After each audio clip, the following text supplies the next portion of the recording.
So my expertise is really on changing cultures. And this tool is one of the most fundamental and powerful tools I've ever seen change a culture.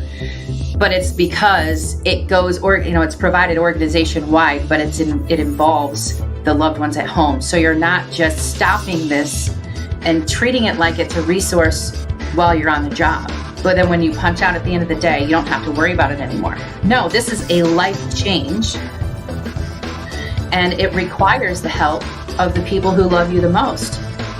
The message that it sent to those individuals reinforced the reason that they joined this profession in the first place. Welcome to Responder Resilience, along with my co-host, Bonnie Rumley, LCSW EMT. I'm David Dashinger. In this episode, we'll be speaking with Dr. Renee Thornton. She's a resilience expert and author at Pathfinder Resilience, talking about navigating adversity, tactical self-care for public safety professionals. Please like and subscribe. Our YouTube channel is Responder Resilience. We're also on Facebook, Responder Wellness Inc., and Responder TV, bbsradio.com, Apple Podcasts, Spotify, and visit our website, respondertv.com, for past episodes and guest information. We'll be right back to speak with Dr. Renee after this. In this family, more of us die by our own hands than by the hazards of the job. In this family, up to a quarter of 911 dispatchers have symptoms of PTSD. In this family, our mental health and wellness are in crisis, while responders are quietly suffering. In this family, many struggle with job-related stress, burnout, trauma, sleep disruption, substance abuse, and marriage problems. In this family, we can help the helpers with vital information and resources, resilience strategies, and success stories of overcoming the obstacles.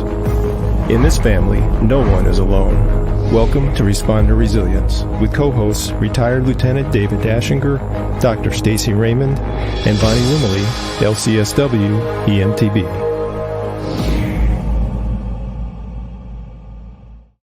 Today, we're joined by resilience expert and author at Pathfinder Resilience, Dr. Renee Thornton. We're going to talk about some very timely issues for first responders and look at how to decrease the impact of adversity on and off the job, and even before adversity strikes. Dr. Thornton holds a doctorate of crisis intervention, and I must say that she's one of only a handful of people in the world that have that qualification, and a master's in clinical mental health counseling, an MBA in international business, as well as dual psychology and communication degree. She served as a guest lecturer for Indiana University, Vera Dwyer College of Health Studies, the John Jay School of Criminal Justice, and the John Jay School of Law and Police Science. A U.S. Navy veteran, Dr. Thornton is considered a pioneer in the field of public safety wellness and enhancing workforce performance.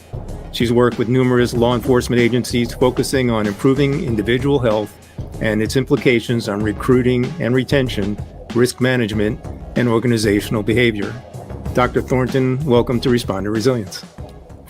Thank you. That really makes me sound pompous, doesn't it? It's an amazing resume. It makes you sound amazing. Thanks for joining us. Oh, it's my pleasure. Thank you so much for inviting me. You're really nice. You're welcome. And thank you for your service as well. Oh, that was completely my honor, honestly. When people thank me, I always feel a little weird because I think it was the best, the greatest gift I've ever been given. So it's not really, I don't know. I guess I don't look at it in a traditional way, but my pleasure. Yeah. We look at it as a gift to all of us. So that's why we thank. So tell us a little bit about your background. Tell us, how did you choose law enforcement? Well, it's not just law enforcement. It's law enforcement, fire, EMS, 911, veterans, and their loved ones.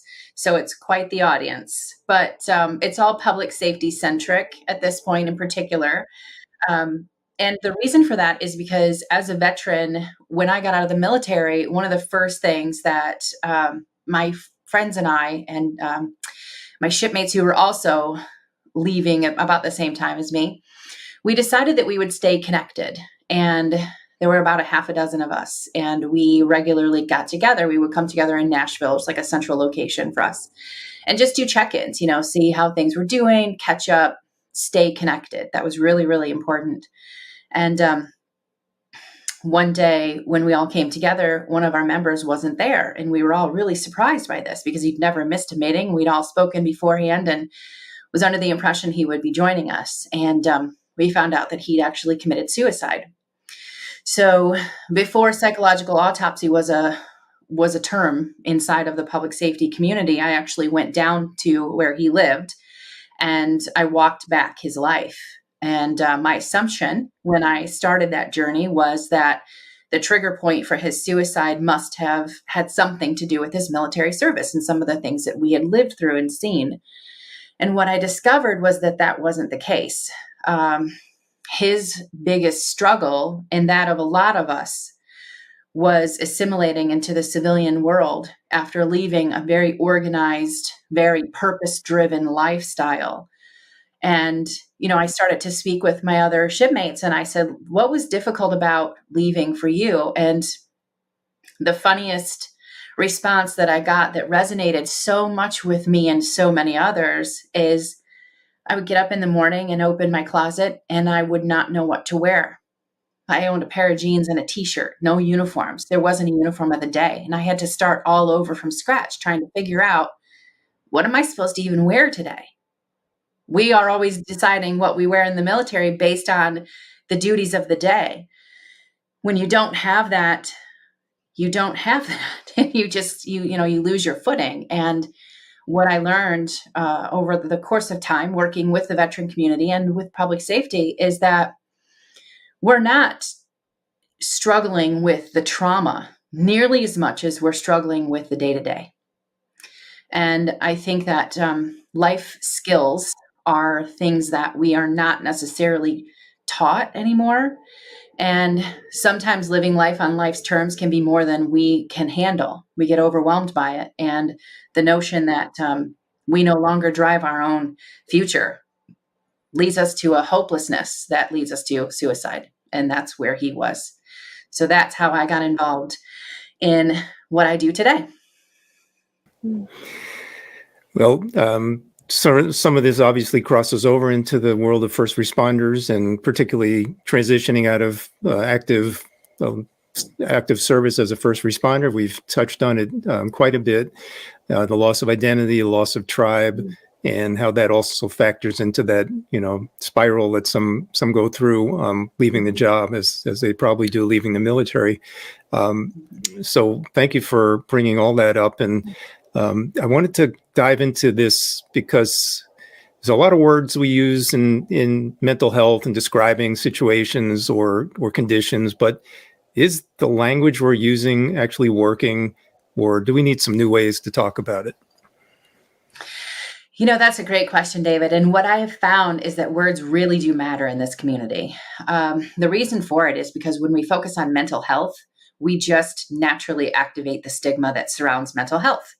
So inside of public safety, that's a major issue. It's one of 4 reasons that public safety professionals who are questioned 10 years apart from each other gave as why they would not seek assistance, because they're concerned about the stigma.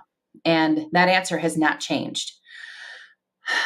What I found is that by identifying the top adversities of the profession and speaking of them as adversities, they're real. We can't deny them. We can't deny that they exist. We can't deny that a high level of our public safety community is going to face one of these adversities or multiple adversities over the course of their careers.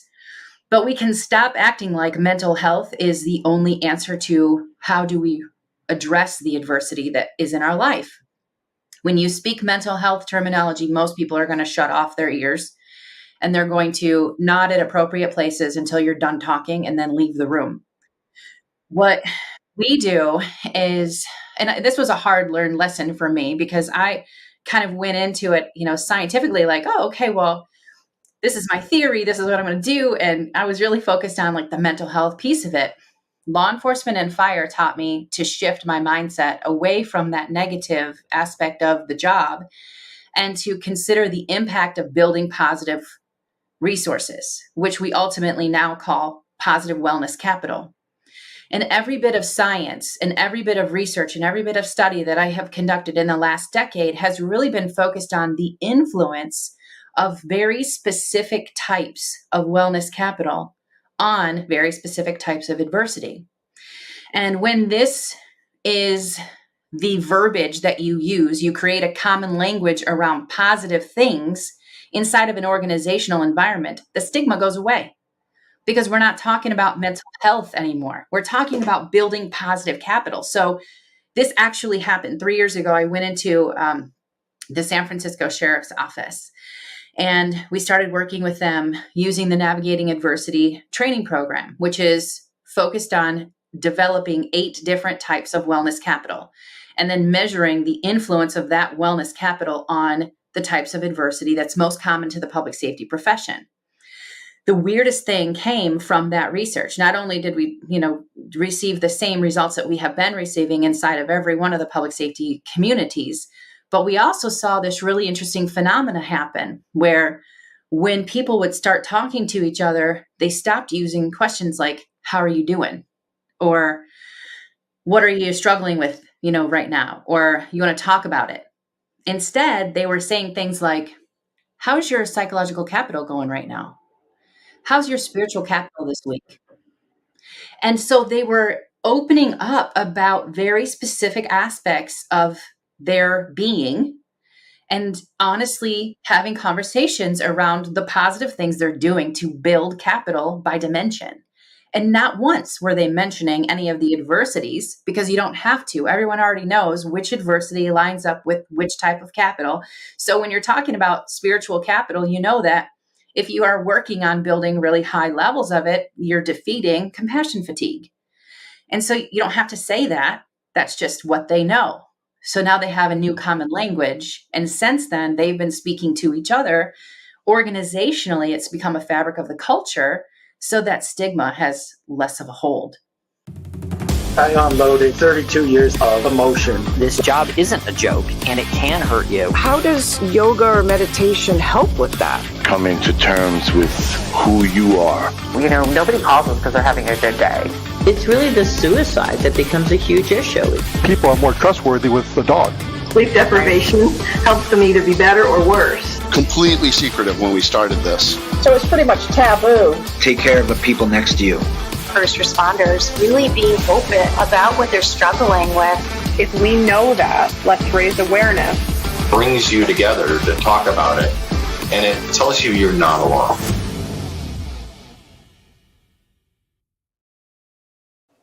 It's amazing how when you change one word, right, instead of mental health, you use wellness.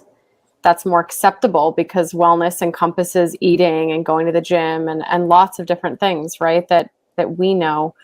So I find it so interesting that just that little switch makes such a difference. If you were talking to just any random first responder tomorrow and they asked you, what does wellness mean? How would you capture that? Well, people are, first of all, really tired of that word. I mean, the 2023 employee trends data came out, and this came from the Qualtrics team, and they had interviewed 30,000 employees globally. And one of the biggest things that came out of that research was the exhaustion with the word wellness. And so we dug a little bit deeper into that, because obviously that, that's kind of right to the heart of what we do. So we were like, great, we're not allowed to talk wellness anymore. That's problematic. But what we ultimately discovered was that wellness in terms of organizational practice is so frequently tied to a reactive measure that doesn't work, that people are tired of using that word, because we have traditionally done this. We have traditionally, we hire people, we screen them for very specific psychological skills. We don't tell them what those skills are, which is a huge mistake. Then we know they're perishable. So those skills start to, defeat over time. They start to eliminate. And what you ultimately end up with is a type of adversity, whether it's depression or anxiety or post-traumatic stress symptoms or substance abuse issues or relationship problems, whatever it is, it's going to happen if you don't do something ahead of time to prevent it from happening. Well, our resources, traditionally speaking, are only activated once a person is dealing with and deeply, deeply into the midst of adversity. So it's reactionary. People are tired of that. What they want is something that works beforehand. if we know that we're going to be facing these adversities, then we have a responsibility as leaders to step up to the plate to say, okay, we know the likelihood of you dealing with some type of adversity in the future is high. Therefore, we are going to do our due diligence and mitigate risk in the meantime by teaching you what you need to know to build positive wellness capital. So wellness, to answer your question, Bonnie, is really defined by the amount of investment each person has made or is making in their physical, cognitive, emotional, spiritual, financial, social, professional, and psychological health. Okay. And it's Thank you for clarifying. It's such an easy reach now to think of it in terms of capital. We've had the amazing Roger Rugi on a show, and he likes to speak about, having a bank account for that capital, resiliency capital. And so what are some of the ways that we can be proactive? I mean, you spoke about, teaching these skills, kind of making sure they're not perishing over time. In real life, how do you deliver it in such a way that people are building up those accounts? Well, we developed the Navigating Adversity training course specifically for that reason. And, it's unlike any other course for a number of reasons, but primarily because it was actually created to be delivered virtually. Because, one of the biggest objections in the public safety profession is they don't want to access mental health or wellness resources that are not confidential and private, that they actually have to worry about being seen. Do you know how many police officers I've talked with who've been sent to a therapist, and they will actually drive around the block 6 or 7 times looking behind them to make sure that they're not being followed, and they'll park 6 or 7 blocks away from the therapist's office so that no one knows that that's where they're going. Like, these measures they're taking are great measures, and I respect the reason that they're afraid. Sometimes in some cities they have reason to be afraid. So when we created Navigating Adversity, we put a lot of extra safety measures into the process, but we purposefully created it so that it could be delivered online from anywhere, like an app or a tablet or a computer. But we didn't want anyone to feel like they were learning this very personal lesson by dimension in front of other people. And we wanted to provide them an atmosphere and environment where they can practice the tools that they're being taught in the privacy and comfort of their own home. And that's really important because some of the tools they're all over the place. They're everything from writing with the correct color ink, by the way, that matters, to mindfulness activities, to using a Headspace app for some guided meditation. Some yoga is involved. There's breath work. There's physical awareness work. I mean, there's just so much that offers it as options. Because the other thing about it too is you're going to run into some public safety professionals who don't feel comfortable with any kind of woo-woo. And Roger Rugi, he's like the master of woo-woo. And this is a man who we love having on our team because he's tried and tested a lot of therapeutic techniques. And we know what works, but we also know that some people aren't ready for some of those techniques and some people are. So we've overpacked the learning experience with techniques that run from, run the gamut of, I don't want to do anything touchy-feely to, I'm totally down to, play some meditation every single day, so there's a lot of that. And they're learning it in a comfortable private space and they're practicing it that way. And they're connecting with, adversity coaches who are from their profession, of which Roger is one. So when you can talk to someone like Roger Rugi, who has lived through complex post-traumatic stress, who's gone through EMDR, who purposefully and intentionally pursues every avenue of wellness there is, you're talking to someone who's been there and who's gotten himself out of a pretty deep hole. And so, if he can do it, so can I. And that camaraderie is a piece of the military that I think Navigating Adversity brings with it, and it encourages each other. We say it's not therapy, it's community for a reason. So that's what we're really trying to build is a community of public safety professionals who are prioritizing their own well-being. And I can't let you go any further without explaining why does the color of ink matter? Okay, well, if you're a pen user, the color blue activates the creative resources inside the mind. If you're a pencil person, the sound of pencil on paper activates the creative resources in the mind. So it's really important to know what works. And when you connect to those resources, what happens is that your mind actually opens up and brings you to like the full use of all of your senses. And so you're not necessarily closed off when you're sharing, like writing about a past experience. You're not just focusing on the facts, just the facts, ma'am. No, when you're using a blue pen, believe it or not, your brain will allow you to emote in a more confident and comfortable way. It comes out a little more naturally. So it's just a nice little resource. I'm curious, before we go on, what does a red pen mean? It's interesting. That's a great question. The use of a red pen can sometimes elicit fear in people's minds. And that comes from when we're children and teachers use red pens to mark our papers. Anytime that red was used, it was always sort of like a stop. It's not good, something you've done wrong. So we try to avoid red pens. Yes, danger at all costs. That is not a good color to journal with. No, this is fascinating. Unless you're angry and you're trying to get some bad jujus out. Now that I really agree with. Yes, yeah. Out. Then right with blue. From that moment. No, it's incredible. That such little nuances matter so much, right? And when you work with people, you start to learn those interesting nuances. And I was wondering, just to segue into the next portion of our talk.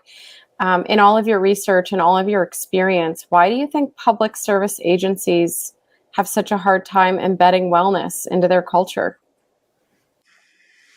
Well, I'm going to give them a little bit of credit. First of all, wellness has only really been a topic of their interest for the last decade.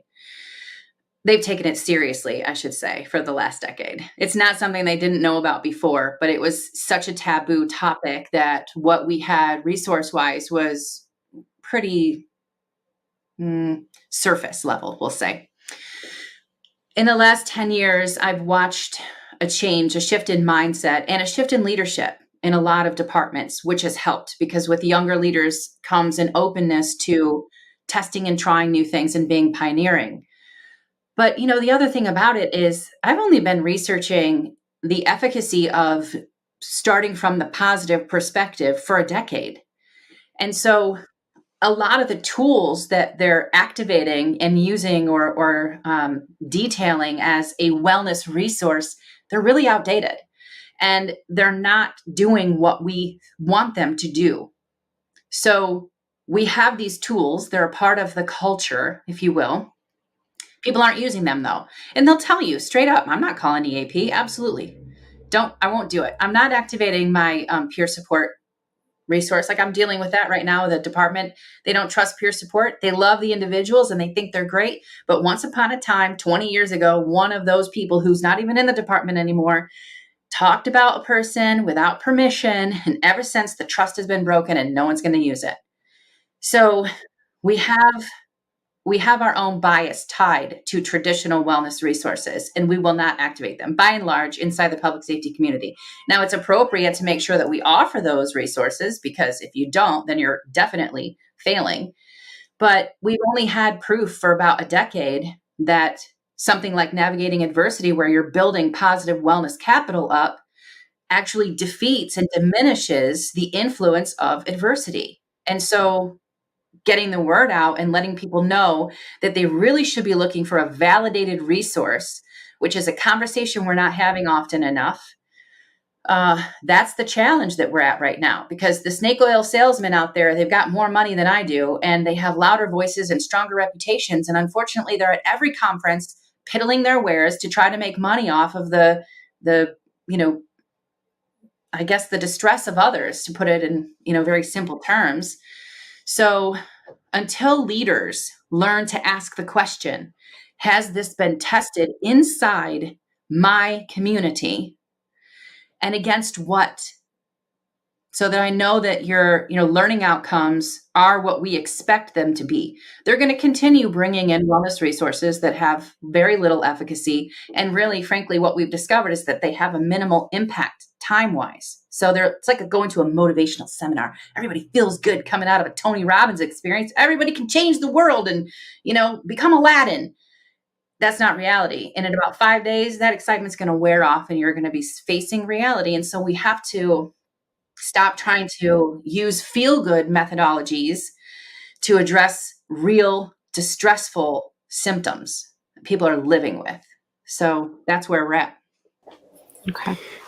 And just to kind of tag on to what you're speaking about, in terms of symptoms, so how can a law enforcement officer, firefighter, paramedic, EMT, 911 dispatcher, how can they recognize those symptoms that something's going on, and whether it's in them or maybe one of their coworkers, and what next steps do you recommend?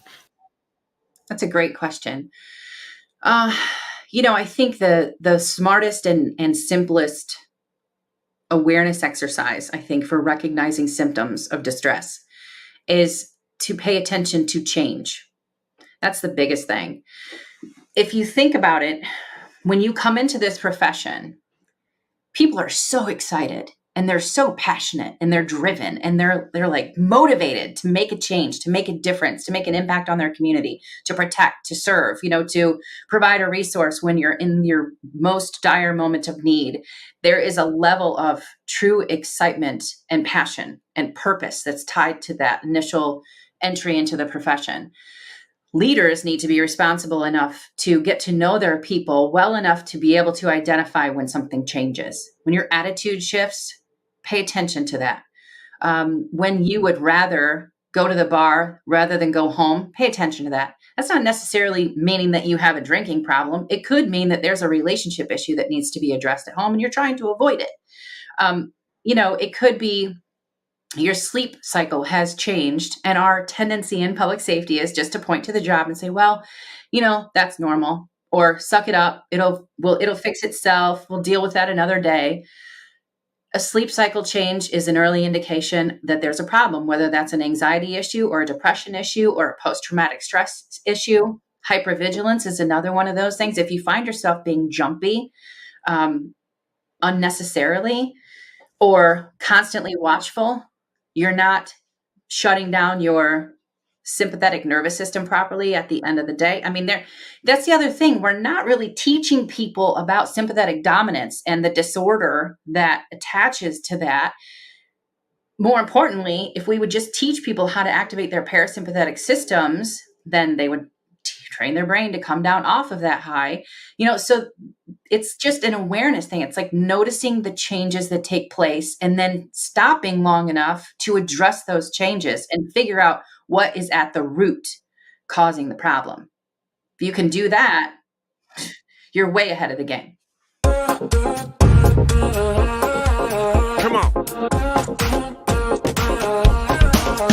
Check it.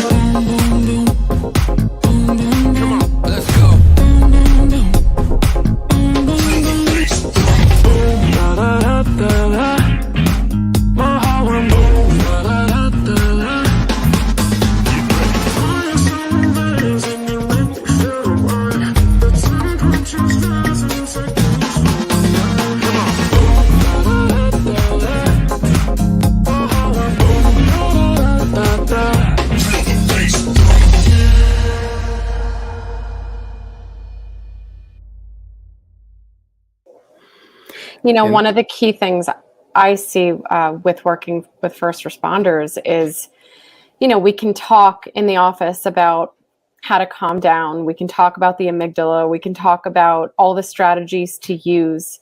But the one complaint I always get is, I understand all of that, but when I'm at the mall but when I'm at the store, like, I need to know what's going on around me. I need to know where the exits are. So there's this kind of acceptance, and I think it's part of the identity piece because it does become such a part of your identity.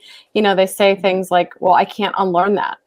I can't unlearn how I think when I'm in a public place or when I'm with my family and I see my kid go outside without a helmet, so I feel like that is the hardest one to manage and to give strategies for. And maybe it's partly because I have that brain too. Well, the thing about it, Bonnie, is that is not necessarily a negative thing. Having a certain level of awareness, and this is another piece that I think that is super powerful. Giving people permission to be who they are frees them of the belief that they're carrying around some negative, well, these are negative behaviors. No, they're really not. They are what uniquely qualifies you for this job, frankly. And we don't want you to lose your edge. We just don't want you to allow your edge to run your life. And so there's a balance there. And so asking yourself, and probably one of the best questions that you learn in this class, is the question of what can I control and what is outside of my control? Focus on the things I can and let the other ones go.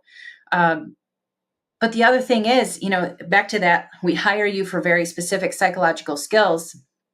If we would just tell people what those skills are, I think we would help them with a certain level of acceptance for the fact that that's a great thing. That's a really great characteristic to bring into the public safety profession. We don't want you to lose that. We don't want you to embrace it and let it run your life. But when we say that to people, we give them permission to be themselves instead of convincing them that they are supposed to meet some standard that we really don't know what it is. Yeah, I think we can be cruel amongst peers. That somebody who's actually brilliant in some way in their job as a first responder sometimes gets, picked on or their stones busted because they are so good at it in a way. It's almost like their brilliance. But I've seen it become an area where they actually get, picked on for it, and it always saddened me to see that happen, because then we're not appreciating them for what they bring. Right? They are. They have beautiful skills and talents and abilities, but sometimes they're just not supported that way. Yeah. Mm-hmm. No, and it happens the opposite way too, which is sad, right? The people that don't have some of the skills, or they're black and white thinking and can't think outside the box, you see that part of it too. Well, when we talk about tribes, the notion of a social tribe is a part of navigating adversity. And there's a professional tribe too that you're a member of. And recognizing that each person brings a unique skill set, a unique temperament to their job is something that we should be celebrating and not bullying. And frankly, we see bullying as one of the primary issues organizationally, as far as organizational behavior is concerned. Inside of public safety, bullying is a major problem. And it's primarily driven by a lack of understanding of the makeup, the mix that happens inside of the profession temperament-wise, and how each person fits a unique and necessary aspect of the career. So it's, again, we're kind of missing the opportunity to, and I think it's not intentional, but public safety professionals hate it when you refer to them as heroes. Most of them, they don't really like to be called heroes. They don't like to be, heralded as unique or special or different, but we have to acknowledge the fact that they are, or they wouldn't qualify to do the job. And by ignoring that acknowledgement, we're missing an opportunity to really help them understand themselves in a way that will carry with them for the rest of their careers, an appreciation for what uniquely suits them and the people they're working with for the job. It would eliminate a whole lot of this. Well, you don't have this, or you're not good at this, or what. No, because everybody had to meet certain standards, and they're pretty high to get there in the first place. So let's start on equal footing and then seek out the things that uniquely separate us from one another. Right. I would say that's also something that leadership can do, to put the spotlight on the things that people bring to the job that are unique and brilliant. Mm-hmm. And sometimes they do it and sometimes they don't. But I think when it's coming from a place of leadership, then there's probably more propensity for the rank and file to say, oh yeah, you know what, this person is really doing something amazing. They bring something really cool to the job. So I think our leaders can step up a little more in that particular area. Well, the other sad thing too, it's like stepping right back into middle school, right? The people that do the bullying are the ones who are completely insecure. And so maybe the leaders, I'm a past leader. Maybe we need to find, why are those people insecure? What are deficits? What are things we could bring to the environment that would give people more skills? And maybe the challenge. Yeah. Sorry. You're right. No, I was you're going to say, absolutely maybe right. the challenge of that would keep everyone busy rather than figuring out how to pick on each other. What we found is the bullies are depleted. So when we talk about wellness capital, like Roger on your show was speaking about the bank account, so what we find is people who are bullying other people inside of a work environment, they are at such a low level of wellness capital that they're borderline bankrupt. They're emotionally or cognitively bankrupt. And there's always a stemming cause to that. It's like my relationships are falling apart at home, so I only feel powerful at work. So I take that power and use it to whatever my advantage is in the moment. And if that means that you're at the mercy of my ego, then by God, that's what I'm going to do. So it's not just an insecurity. It's generally like, I don't have anything positive built up in my own life. So I'm going to feed off of someone else and make them feel bad for it in the meantime. And we call those people energy vampires. And they're everywhere in their work environment. When you position it like that, you don't even need to say the word bully. People are like, oh, I know a few energy vampires that I work with. They're exhausted. They are depleted, and they need that reinforcement. So that's the answer. Well, the end part of that is that they end up depleting the environment and everyone around them. And that's the symptom. Yeah. Those are the symptoms that we see in the agencies. And that's why there's so much burnout. And a lot of it's personnel issues. It's not the actual calls. That's what I see in my office all the time. Yeah, 100%. That feeds the research, Bonnie. You're right there. The calls are not the problem. The traumas, the critical incidents, they're not the problem. And the reason we know they're not the problem is because we screen for people specifically who have the psychological capability of setting aside the trauma of the moment and dealing with its fallout later. That's why we screen people out. So we know that we have that psychological capacity for a great deal of critical stress. What we have not accounted for is the other stuff. It's the learning how to work together. It's having financial plan and having solid, strong relationships and choosing your tribe and working on building cognitive capital and regulating your emotions. Like these things we are not teaching and focusing on. And so what we find is people who are struggling inside of public safety are not struggling because of a critical event. Most of them are struggling because of life in general. They're great in uniform, but take that off, they're not in charge anymore. And that's a very scary place to be, especially when you don't really know what you don't know. So that's why the 8 dimensions of wellness capital are so important to people, because as they discover what these are, they're applying them to their own situation, going, holy cow, no wonder I've been feeling off. No wonder I'm not engaging at a level that I once did. Or so that self-awareness just breeds this excitement to learn more and to build more. And in the meantime, you're just naturally overcoming whatever adversity is striking you at the moment. And my question is, so we talked about the dimensions of wellness capital, and we talked about some of the ways that you show people how to implement that sort of offline, like, off the job, so to speak. But are there ways that they can be used on the job, in the middle of running calls, in the middle of doing a shift? Are there ways that people can build up that capital? Absolutely. In fact, some of the tools that we teach people to use, like for example, in the spiritual capital realm, there are a number of options, but what works the most is something that you carry with you that reinforces your purpose. So we have a lot of people who in the law enforcement profession will write the police officer's creed on a piece of paper and they'll put it in their wallet, or they'll put it on their visor in their car. And then after every call, they'll actually take 30 seconds to read that. Or they'll write down their favorite 3 Bible verses, or they'll write down, some inspirational quote that somehow can center them back to the reason that they do this job. It doesn't take much, but that reminder is powerful. And it makes an impact, not just on, and this is the awesome thing about it, every single one of the tools in this training are multidimensional in impact. So it doesn't just influence your spiritual health, it also influences your cognitive wellness, because you're putting aside what just happened and refocusing and recentering yourself to prepare for the next call.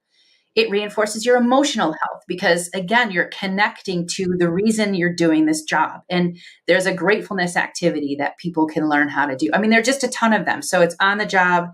We even teach people how to build capital while they're transporting a prisoner. So there's nothing you can't, not one of these tools that you can't actually activate whether you're on the job or off. And that's what makes them so great, because they're really flexible to your schedule and to your use preference. That is great.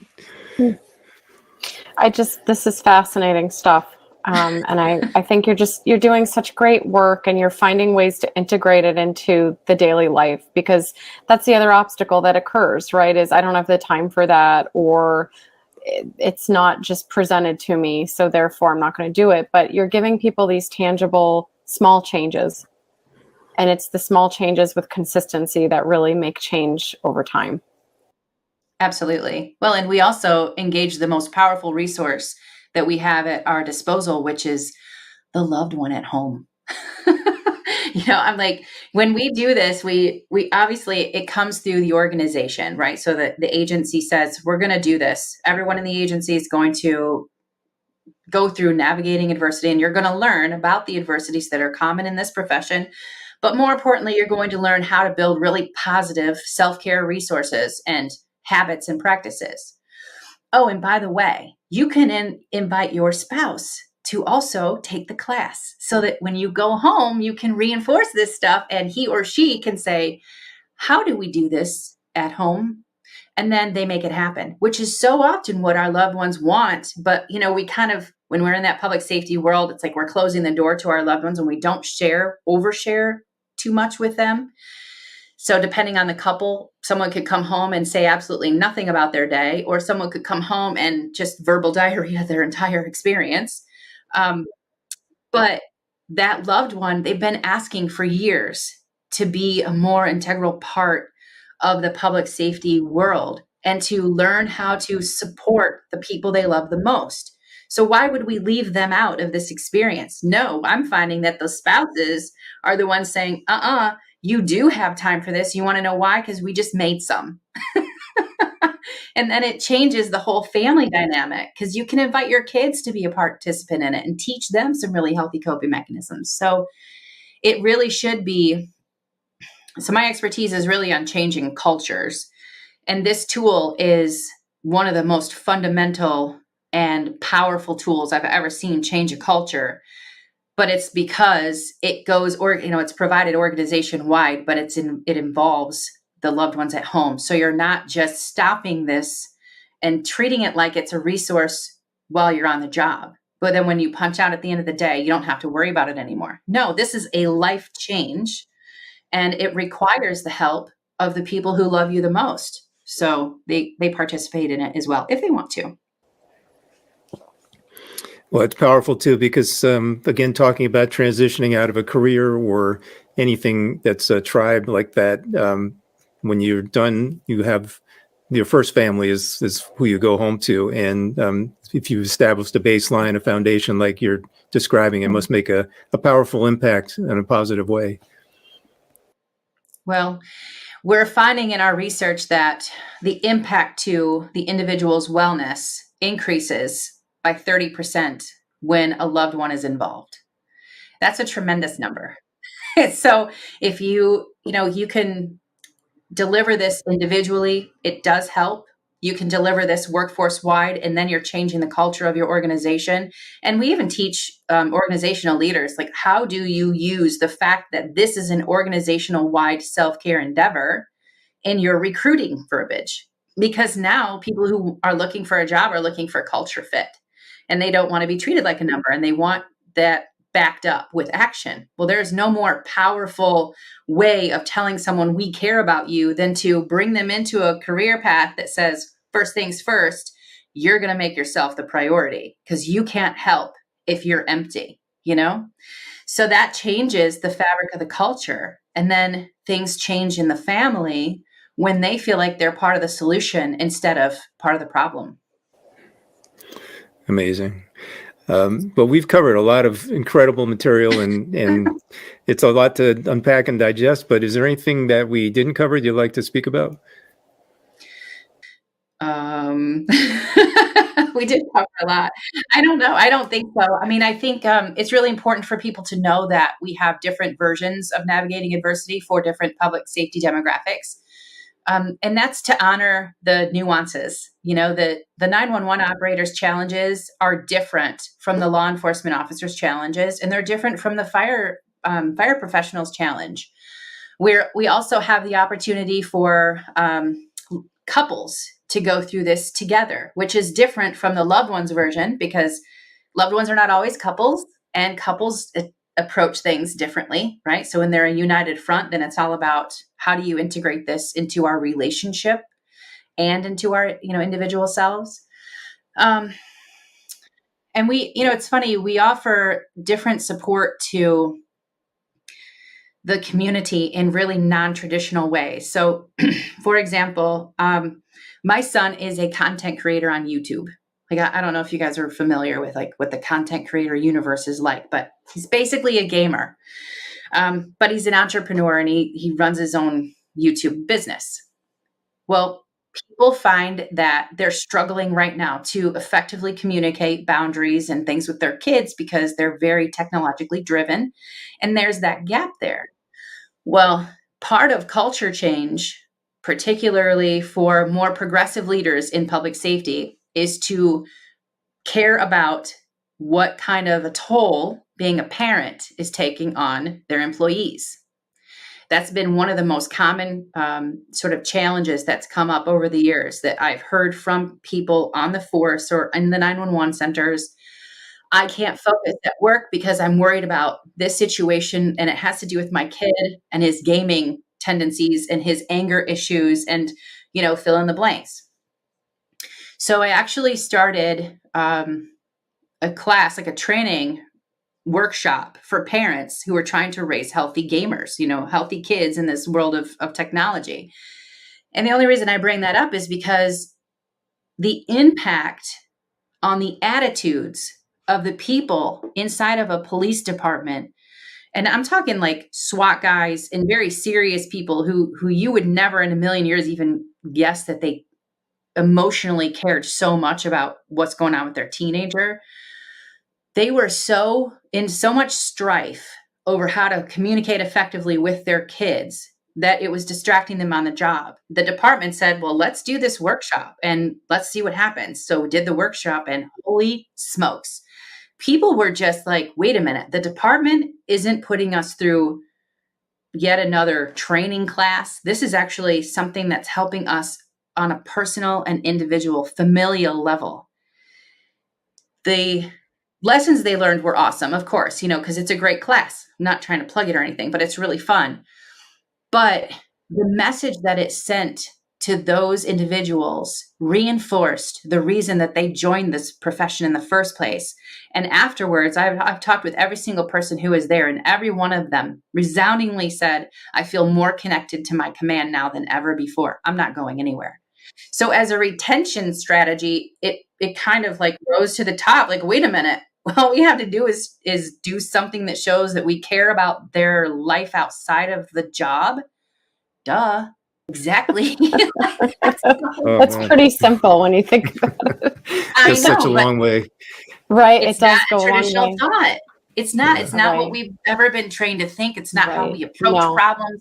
We are very siloed in our thought processes. We are a victim of groupthink, frankly, in public safety because we don't very often reach outside of the profession for solutions. And so this was like mind-boggling to them. And now they're embracing this notion and they're creating all kinds of opportunities for, appealing to the needs of the individual beyond the uniform. And now all of a sudden the culture is thriving and people are happy to go to work, which rarely happens today in this profession. So it's working when we treat individuals like individuals and we show them that we care more than their performance. That's great. Well, great stuff.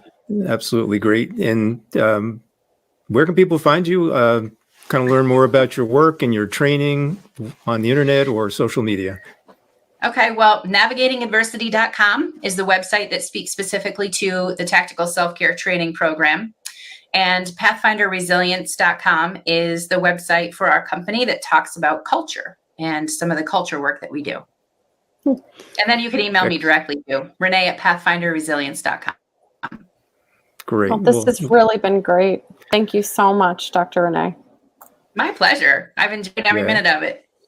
Great. Yeah, we totally appreciate where we've gone in this conversation, and the work that you're doing is groundbreaking to say the least. And it's going to is having a huge impact on the brothers and sisters and all the public safety professions. So much gratitude for you for what you're doing out there. Well, again, this is one of those things where it's really my honor. I'm not really sure gratitude is necessary, but at the end of the day, many hands make light work. And I feel like there are so many really great people who are focusing their efforts and time and attention on preventing suicide in the public safety community. And that's where I started, but it's not where I ended, because what I've discovered is that I don't want people just to not die. I want people to live and love their lives again. And we've discovered that that's possible. And I feel like that's a message that we really need to we need to be more aggressive with, and reminding people that life shouldn't be a drudgery. It should be filled with joy. And that's kind of where we're trying to help point people to, and cultures too, because organizations, they should be a fun place to be again. So together we can make it work. Excellent. Well, Dr. Renee Thornton, thank you again for being with us. It's been a pleasure, and we wish you continued success. Thank you. Remember, like and subscribe on our YouTube channel. It's Responder Resilience. Check us out on Facebook, Responder Wellness Inc., and Responder TV. We're also on bbsradio.com, Apple Podcasts, Spotify, and visit our website, respondertv.com, past episodes and guest information. Till the next time, stay safe, be kind to yourself, take care.